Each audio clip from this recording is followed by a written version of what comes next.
भारत के एक बड़े और व्यस्त शहर में सुबह का समय था। सड़कों पर रोज की तरह हलचल थी। कहीं स्कूल जाती बसें थीं, कहीं दफ्तर जाने वाले लोग। सब्जी वाले, चाय वाले और रेहड़ी वाले अपनी रोजी रोटी में लगे हुए थे। आम लोगों के लिए ये एक सामान्य दिन था, लेकिन इसी सामान्य दिन में कुछ ऐसा होने वाला था जो पूरे शहर के लिए एक मिसाल बन जाएगा। इस शहर की आईपीएस अधिकारी थीं शालिनी वर्मा। सख्त फैसलों, ईमानदारी और जमीन से जुड़े काम के लिए वो जानी जाती थीं।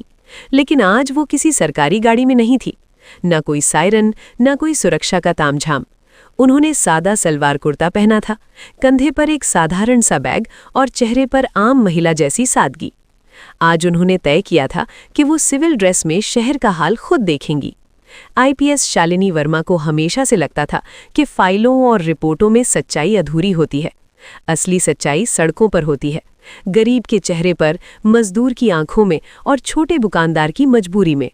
वो पैदल ही एक पुराने बाजार की ओर बढ़ी। ये इलाका शहर के बीचों बीच था, लेकिन विकास यहाँ तक ठीक से नहीं पहुंचा था। टूटी सड़कें, बिजली के तारों का जाल और हर जगह भीड़। एक कोने में उन्हें एक रेहड़ी वाला दिखा। उम्र लगभग 50 के आसपास, चेहरे पर मेहनत की लकीरें। रेहड़ी पर सब्जियां सजी थीं, टमाटर, आलू, प्याज। आईपीएस अधिकारी वहां रुक गईं। उन्होंने मुस्कुराते हुए पूछा, भैया टमाटर कैसे दिए?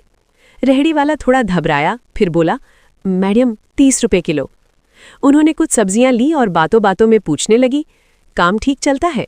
रेहड़ी वाला हल्की मुस्कान के साथ बोला, मैडम चल तो जाता है, बस डर बहुत रहता है। किस बात का डर?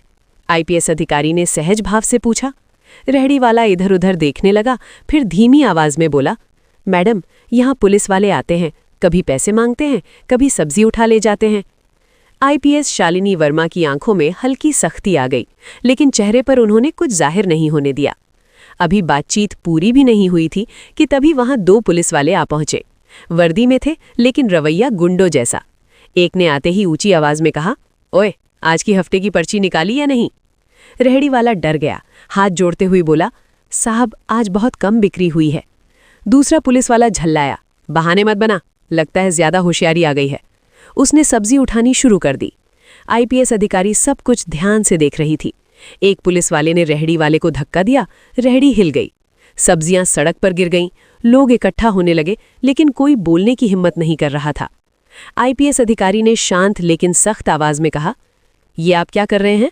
पुलिस वाला हंस पड़ा, अरे मैडम अपना काम है, आप अपने रास्ते जाइए। अब आईपीएस शालिनी वर्मा आगे बढ़ी। उनकी आवाज में वही सख्ती थी जो वर्दी पहनने पर होती है। उन्होंने कहा, नाम और बैज नंबर बताओ। दोनों पुलिस वाले चौंक गए। आप होती कौन है? एक ने अकड़ दिखाते हुए पूछा। आईपीएस अधिकारी ने अपना मोबाइल निकाला, आई कार्ड दिखाया और बोली, आईपीएस शालिनी वर्मा। कुछ सेकंड के लिए सन्नाटा छा गया। दोनों पुलिस वालों के चेहरे का रंग उड़ गया, हाथ कांपने लगे। आईपीएस अधिकारी ने सख्त लहजे में कहा, गरीब की मेहनत पर हाथ डालते शर्म नहीं आती? वर्दी पहनकर गुंडागर्दी। उन्होंने तुरंत कंट्रोल रूम को कॉल किया। कुछ ही देर में दूसरी टीम पहुंची। दोनों पुलिस वालों को वहीं से हिरासत में ले लिया गया। भीड़ की आवाजें अब खुलकर बोलने लगी। रेहड़ी वाला रोते हुए बोला, मैडम आज पहली बार लगा कि पुलिस हमारी भी है। आईपीएस शालिनी वर्मा ने उसके कंधे पर हाथ रखा और कहा, कानून सबके लिए है, डरने की जरूरत नहीं। ये घटना धीरे धीरे पूरे शहर में फैल गई। अखबारों में खबर छपी, सोशल मीडिया पर चर्चा हुई।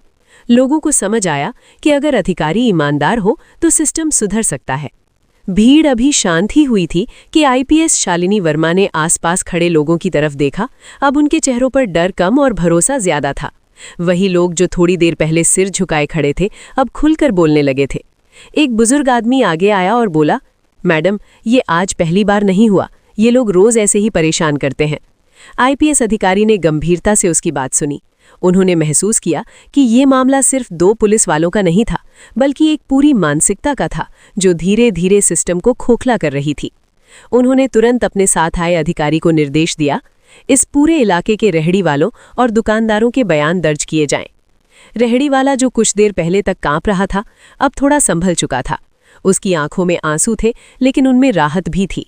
उसने धीमी आवाज में कहा, मैडम हमें पुलिस से नहीं, बुरी पुलिस से डर लगता है।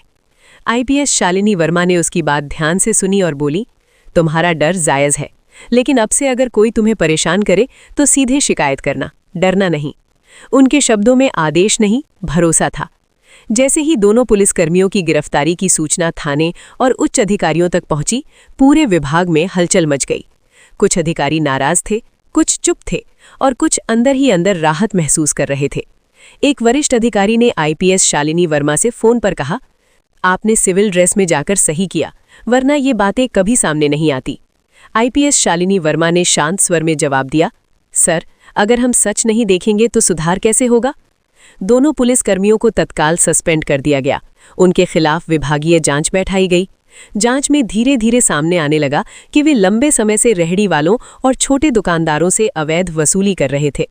डर के कारण कोई शिकायत नहीं करता था। आईपीएस अधिकारी ने साफ शब्दों में कहा, जो वर्दी को बदनाम करेगा वो वर्दी पहनने के लायक नहीं है। कुछ दिनों बाद आईपीएस शालिनी वर्मा फिर उसी बाजार में पहुंची, इस बार भी सिविल ड्रेस में। रेहड़ी वाला उन्हें पहचान गया। उसके चेहरे पर मुस्कान थी।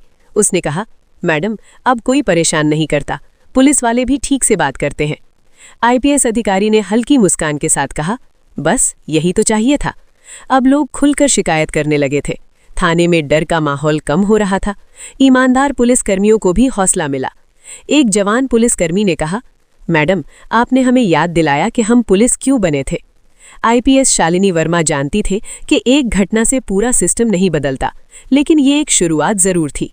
उन्होंने अपने नोट्स में लिखा, अगर अधिकारी जमीन पर उतरे तो कानून किताब से निकलकर लोगों तक पहुंचता है। इस घटना ने पूरे शहर को एक संदेश दिया, वर्दी ताकत नहीं, जिम्मेदारी है। डर से नहीं, भरोसे से कानून चलता है। और अगर नीयत साफ हो तो एक इंसान भी बदलाव ला सकता है।